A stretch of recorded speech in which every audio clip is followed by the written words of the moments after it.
Em 1307, o Papa Clemente V assinou um documento que condenava à morte milhares de homens em toda a Europa. Homens que faziam parte da estrutura mais poderosa da cristandade, que protegiam os segredos mais antigos da Igreja e que, segundo o próprio papado, nunca deveriam ter existido.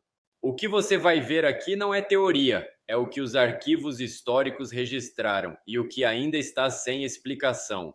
A Ordem dos Cavaleiros Templários foi fundada em 1119 em Jerusalém. Oficialmente eram guerreiros cristãos cuja missão era proteger os peregrinos que viajavam à Terra Santa. A Igreja não só aprovava na existência deles, ela os financiava, os protegia e os colocava acima de qualquer jurisdição local. Em menos de um século, os Templários controlavam terras em toda a Europa e operavam o sistema bancário mais sofisticado da época. Respondiam diretamente ao Papa. Nenhum rei tinha autoridade sobre eles. Por quase 200 anos foram intocáveis.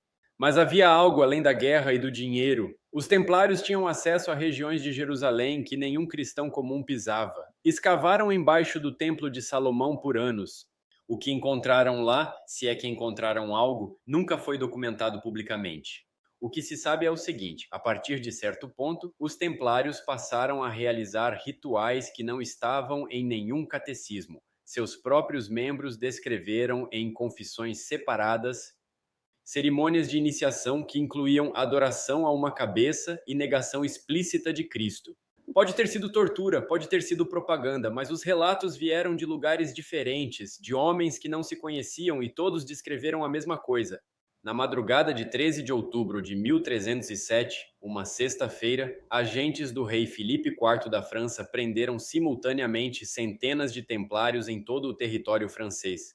A operação foi coordenada em silêncio absoluto durante meses. Ninguém escapou. As acusações eram heresia, sodomia e adoração a uma entidade chamada Baphomet. Sob tortura, muitos confessaram. Quando a tortura parou, muitos retrataram tudo.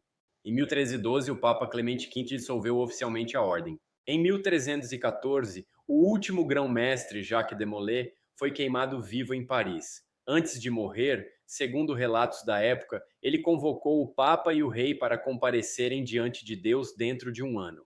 Clemente V morreu 33 dias depois. Filipe IV morreu em novembro do mesmo ano. A ordem foi destruída, mas o que aconteceu com os arquivos, com o tesouro e com os membros que desapareceram antes das prisões, isso nunca foi explicado.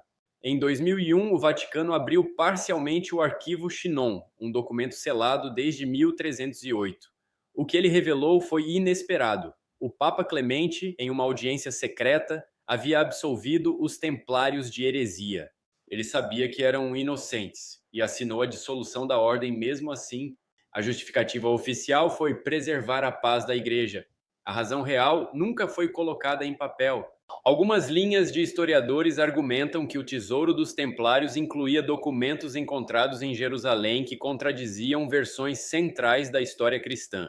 Que o motivo da destruição não foi religioso, foi geopolítico e arquivístico. A Ordem dos Cavaleiros Templários existiu por quase 200 anos dentro da estrutura oficial da Igreja Católica. Foram criados por ela, financiados por ela e destruídos por ela. O que eles sabiam, ou o que alguém acreditava que eles sabiam, foi poderoso o suficiente para justificar o assassinato coordenado de milhares de homens em toda a Europa em uma única noite. O arquivo Chinon está parcialmente acessível. Os registros das escavações embaixo do Templo de Salomão, não. Talvez não haja nada lá. Talvez essa seja a resposta mais assustadora de todas.